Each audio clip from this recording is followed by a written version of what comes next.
The 20th century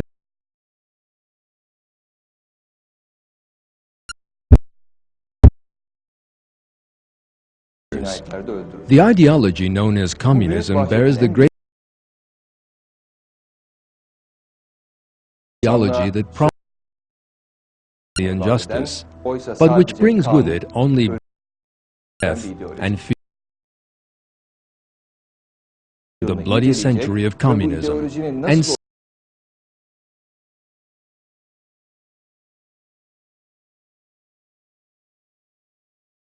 in the future. Past.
It was the middle of the 19th century. Two German philosophers living in England were trying to formulate an ideology that would rock the world. The first time they revealed their ideas was in the Communist Manifesto, which had been published some time before.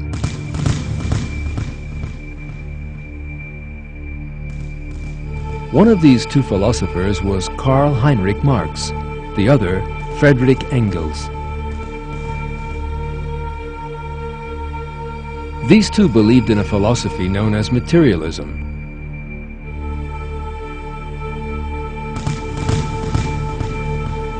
Which claims that nothing exists apart from matter. Actually, materialism was an ancient dogma which had been put forward by the Greek thinker Democritus. During the French Revolution, however, a number of European thinkers took materialism back off the shelf, dusted it off, and began to propagate it again. Their way with religious beliefs, and materialism was the only philosophy they could put up against religion.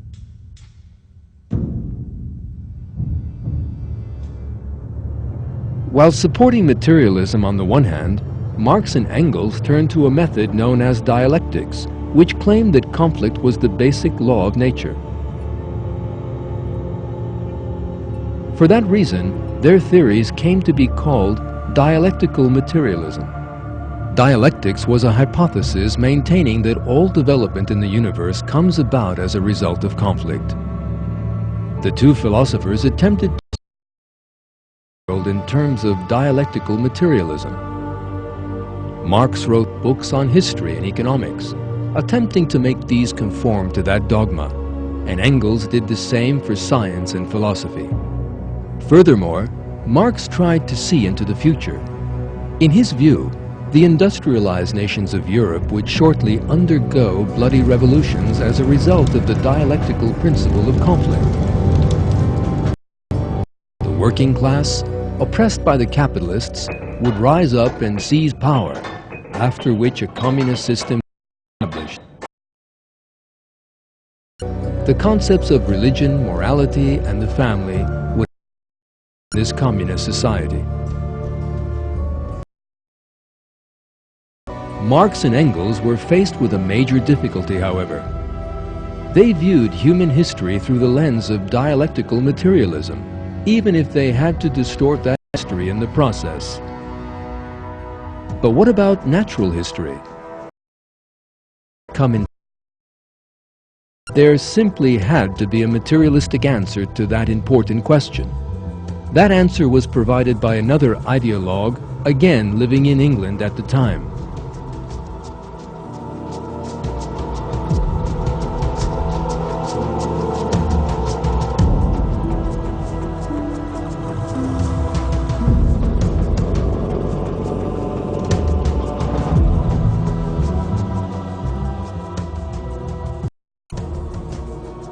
As the Royal Navy vessel, the Beagle, crossed the Atlantic Ocean on its voyage of discovery, it carried a young researcher on board,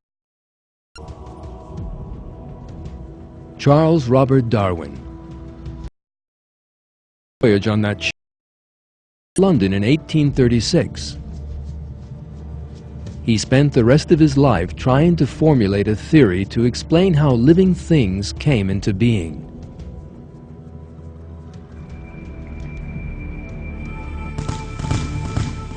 Darwin unveiled his theory in The Origin of Species, published in 1859. In it, he maintained that living things came into being in just the same way that materialist philosophy claimed.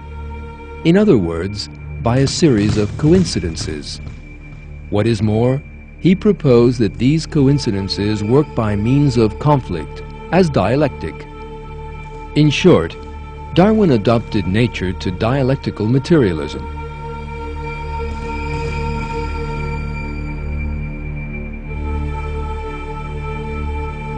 Darwin's theory had no scientific foundation. That is why prominent scientists of the time refused to take him seriously. Apart from two people, Karl Marx and Friedrich Engels. Just 1 month after the publication of The Origin of Species on December 2,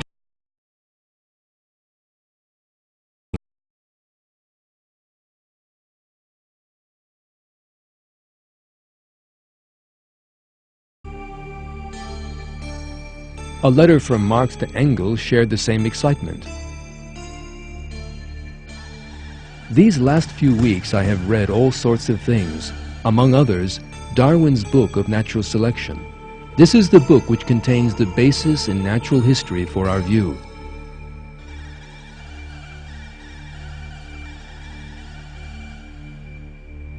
The relationship between Darwinism and Marxism grew even stronger. Marxists adopted the theory of evolution as their own scientific foundation. These duly spread under the influence of Darwinism. The books of Marx and Darwin appeared together in communist posters of the time.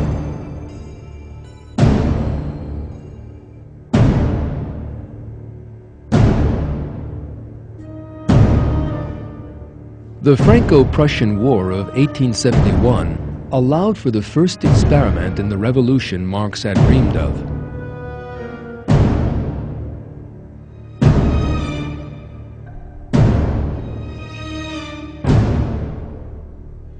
France was defeated, and the imperial overthrown, leaving a power vacuum.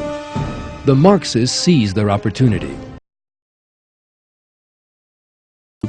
They provoked an uprising in the capital, Paris, and established a commune, an administration based on communist principles.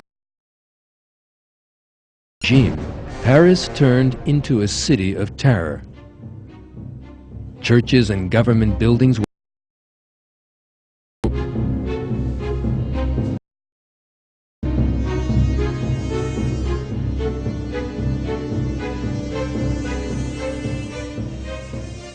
men of religion were shot by the communards.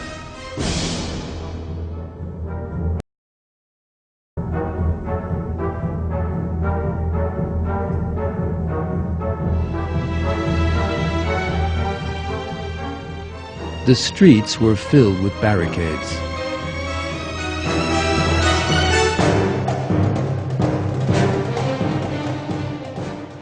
The Commune was finally suppressed by government troops that entered Paris after lengthy fighting. The first experiment in communism had left 18,000 dead behind it.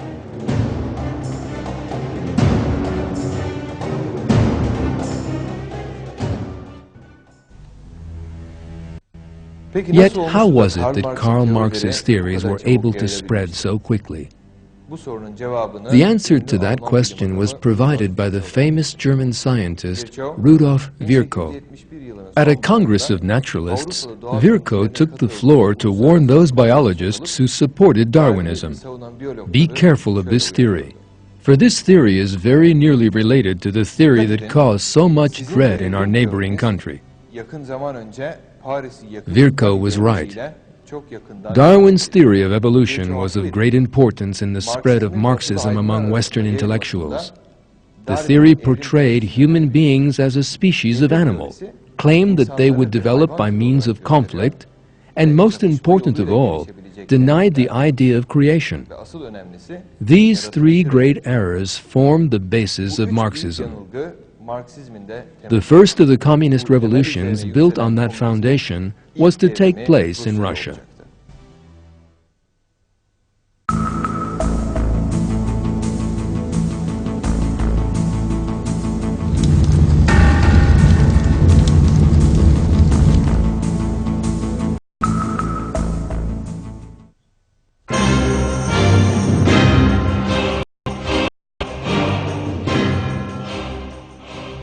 At the beginning of the 20th century, Russia was ruled by the Tsarist regime.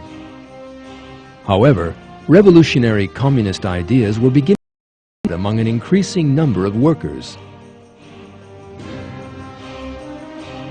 Part of the military apparatus had also come under the ideology's influence.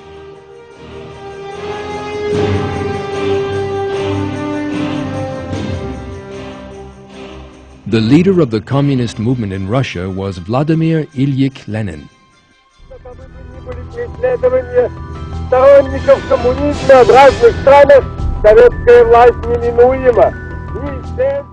The communist movement led by Lenin was known as the Bolsheviks. These believed that bloody revolution would be necessary for them to seize power.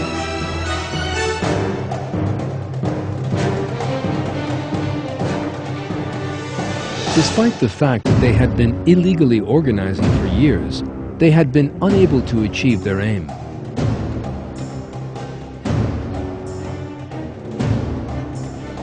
The opportunity they were looking for came in 1914 with the outbreak of the First World War.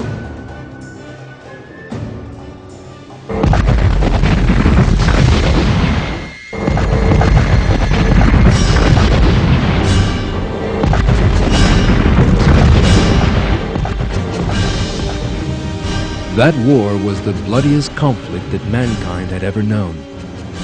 One of the countries involved in that war, which cost the lives of 10 million people, was Russia. The Russians suffered defeat after defeat in the first 3 years of fighting and lost 2 million dead.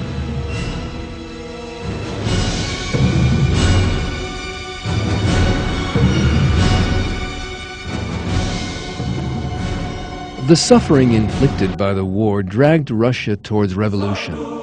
In February 1917, army units in the capital, Petrograd, rebelled and took the city.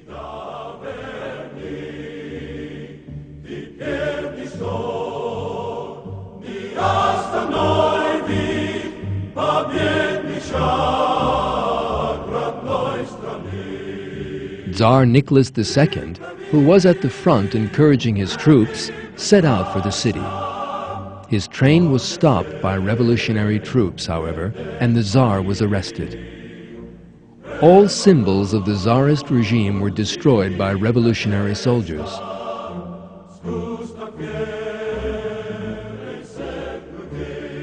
Supporters of the revolution rejoiced in the streets. Most people hoped that the end of the Tsarist regime would bring happier times for Russia. But they were wrong.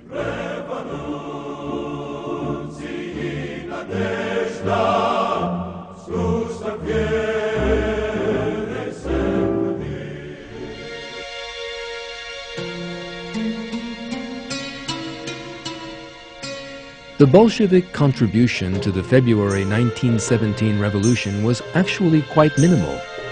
They were poorly represented in the post-revolutionary parliament that was set up. The government passed into the hands of the pro-Western Kerensky, a Democrat.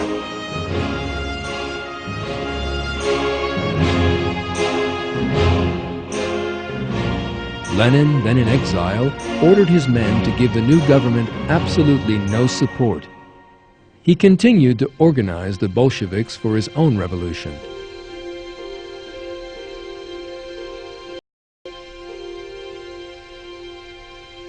And in October 1917, he struck. Lenin's armed militants attacked the Winter Palace, the center of government.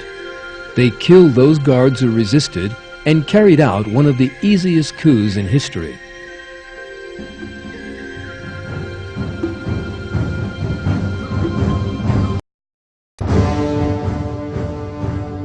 Soviet propaganda films made years after the event would portray the coup as a huge popular uprising started by Lenin's fiery speeches.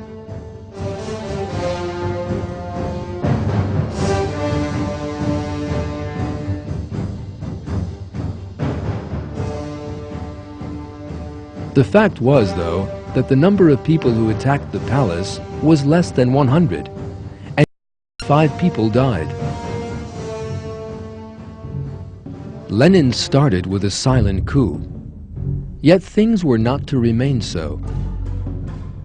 The Bolsheviks attacked those army units still loyal to the Tsar. A terrible civil war began for 3 long years.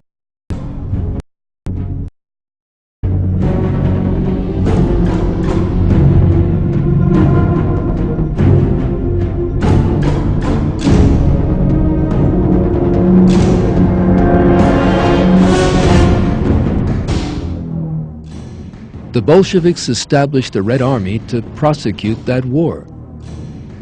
Lenin's right-hand man, Leon Trotsky, was placed at its head.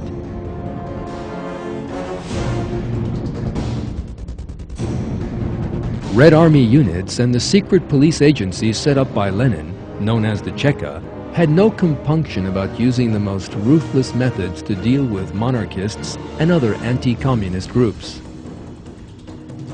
Tsar Nicholas II, his wife, and 5 children were executed by order of Lenin.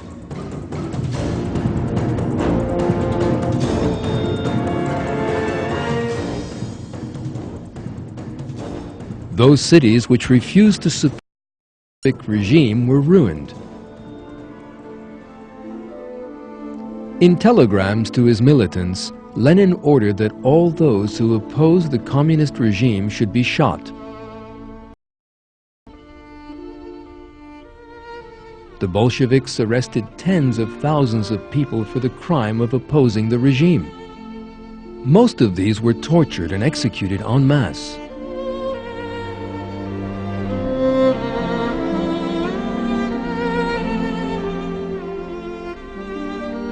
The famous Russian writer Maxim Gorky described examples of Bolshevik savagery. In Tambov province, communists were nailed with railway spikes by their left hand and left foot to trees a meter above the soil, and they watched the torments of these deliberately, oddly crucified people. They would open a prisoner's belly, take out the small intestine, and nailing it to a tree or telegraph pole, they drove the man around the tree with blows, watching the intestine unwinding through the wound.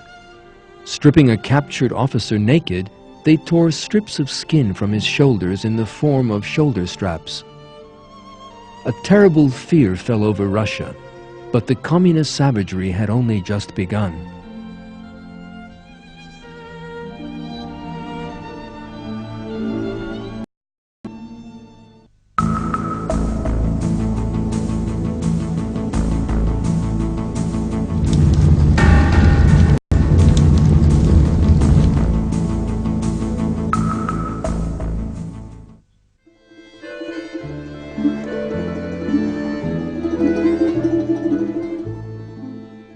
When the Bolsheviks came to power, most of the population of Russia lived in the villages, enjoying a pretty miserable standard of living. Most peasants were only just able to feed their families with what they produced. The freezing Russian winters made productive agriculture an impossibility.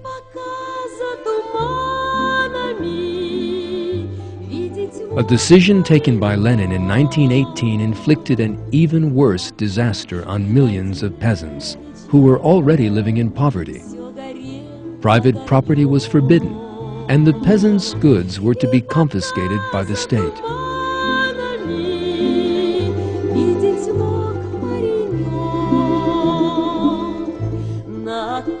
Lenin carried out that policy by means of another right-hand man, Felix Dzerzhinsky, the head of the Cheka, well known for his ruthlessness.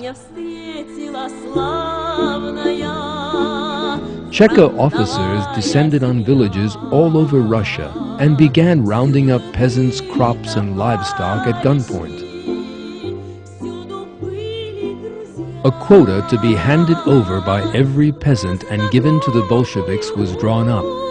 In order to meet that quota, most of them had to give up all that they possessed. Peasants who protested were silenced by the most savage means. On 14 February 1922, one inspector who visited the Omsk region wrote,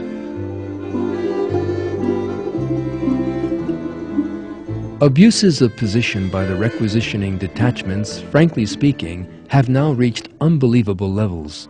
Systematically, the peasants who are arrested are all locked up in big, unheated barns. They are then whipped and threatened with execution.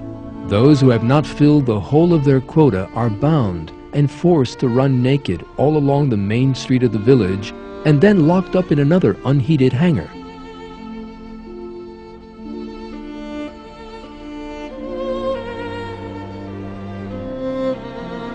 He was enraged when he realized that in 1920, he inflicted a fearful punishment on some regions that had resisted the requisitions. Not only would these peasants' crops be seized, but also all the seeds they possessed.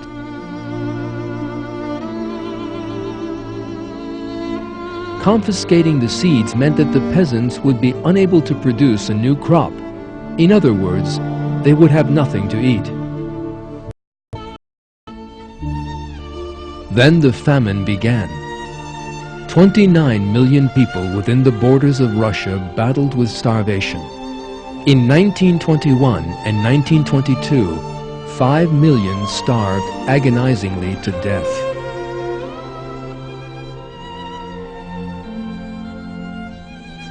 Lenin watched what was happening with enormous pleasure.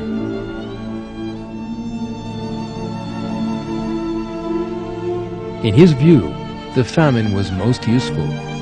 He calculated that it would help to destroy people's belief in God and religion, and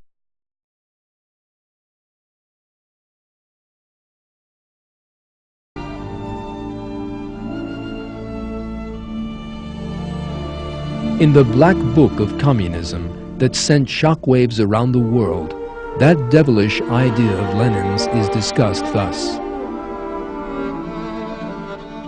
As one of his friends later recalled, Vladimir Ilyich Ulyanov had the courage to come out and say openly that famine would have numerous positive results.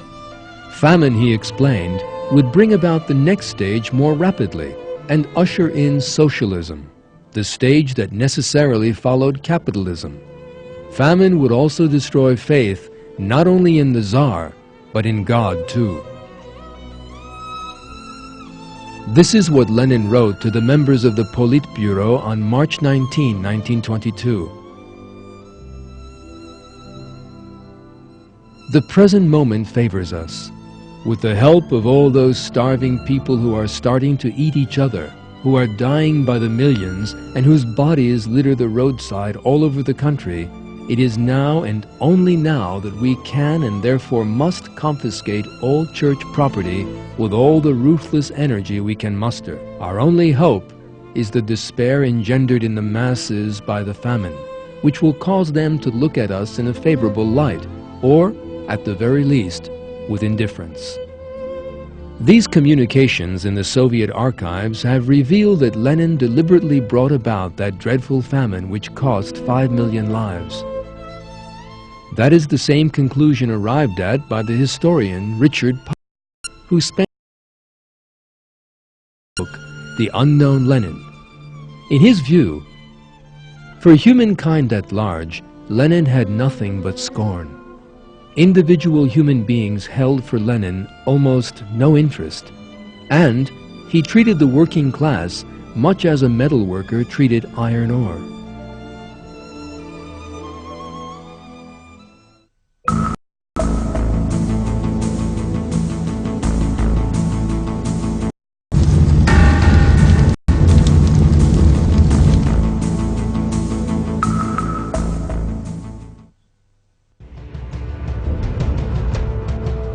The reason why Lenin and the other Bolsheviks were so utterly ruthless was the dialectical materialist philosophy they so believed in.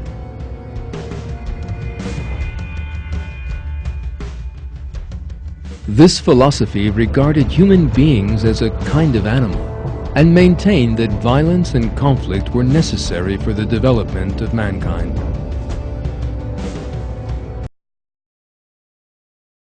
Human beings as a species of animal, he also employed animal methods to train them.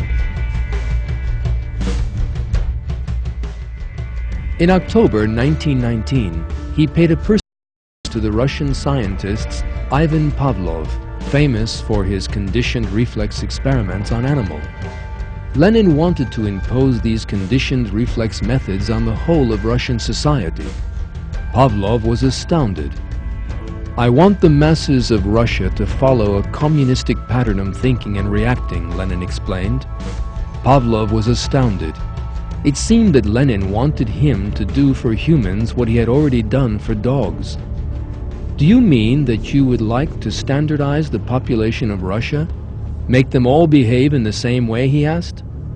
"Exactly," replied Lenin. "Man can be corrected. Man can be made what we want him to be."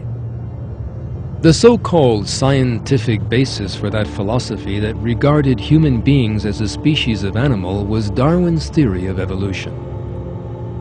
The theory of evolution was the most important ideological inspiration behind the communist movement in Darwin's The Origin of Species was translated into Russian at the end of the 19th century and was responsible for thousands of young Russians turning to atheism and communism. Russian communism was so tied to Darwinism that Georgy Valentinovich Plekhanov, widely regarded as the founder of the movement, clearly stated that he regarded Marxism as Darwinism in its application to social science. Plekhanov's student, Lenin, indeed applied Darwinism to society and mercilessly slaughtered whole societies he regarded as herds of animals.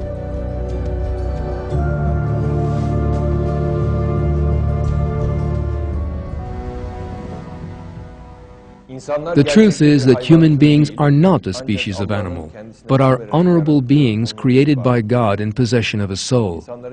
The reason for their existence on earth is not, as communists and Darwinists would assert, conflict, war, and bloodshed, but for them to display a morality that is pleasing to God.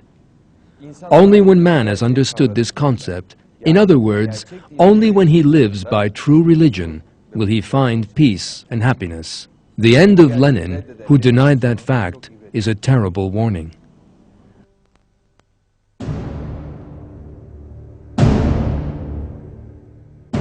From 1922 on, an increasingly serious sickness slowly began to paralyze him.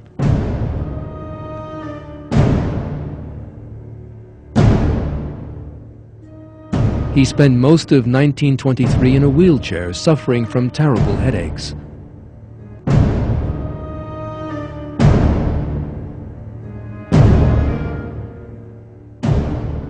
In March 1923, he had a stroke and was thenceforth unable to speak normally.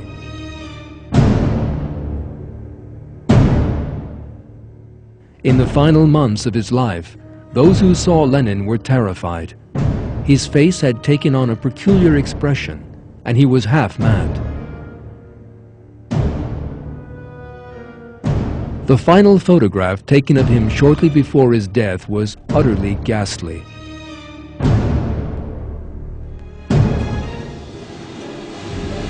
God speaks of the fate of such cruel people in the Quran. Then the final fate of those who did evil will be the worst because they denied God's signs and mocked at them.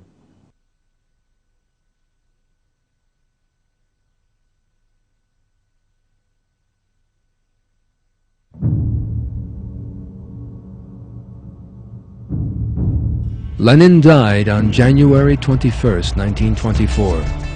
The Bolsheviks organized a huge funeral ceremony for Lenin.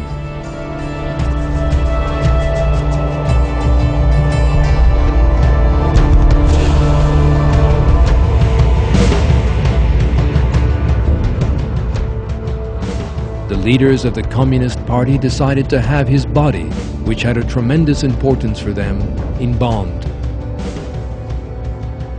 Among those bearing Lenin's coffin was the next dictator of Soviet Russia, Joseph Stalin.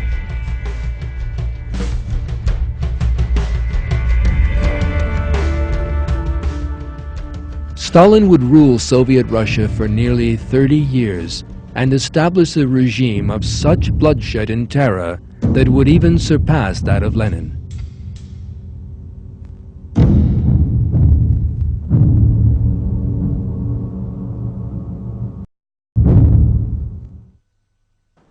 All the historical facts we have so far considered have an important moral for mankind.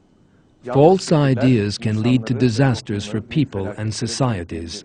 Communism is one such false idea, and it inflicted dreadful suffering on the world during the 20th century. One of the fundamental errors of communism is that it believes conflict to be an unchanging law of nature. The so-called scientific justification for this view is found in the theory of evolution, which says that the differences between people necessarily lead to war, fighting, and conflict. According to this view, called dialectics, every class, every nation, and every society is obliged to fight every other one, and this is a law of nature. That view stamped its mark all over the 20th century, and is the common inspiration behind both the communist savagery we have seen in this film, and also behind that of fascism, which appears to be the complete opposite of communism. It is only possible for mankind to escape this cycle of violence by coming to know the purpose behind its existence. Human beings are not a species of animal that emerged by chance and live only to fight, as Darwinists, communists, and fascists believe. Human beings are noble beings, created by God and possessing His soul. And the purpose of man is to learn and to live by that pleasing morality that God has taught him. In the next section, we shall continue to examine the disasters that communist ideology, which rejects that truth, has inflicted on humanity. The Bloody History of Communism, Part 2. Stalin's regime of fear, death camps, and secret murders. The Soviet-Russian genocide of Muslims. Stalin's scientists killed for refusing to accept the theory of evolution. Do not miss The Bloody History of Communism, Part 2.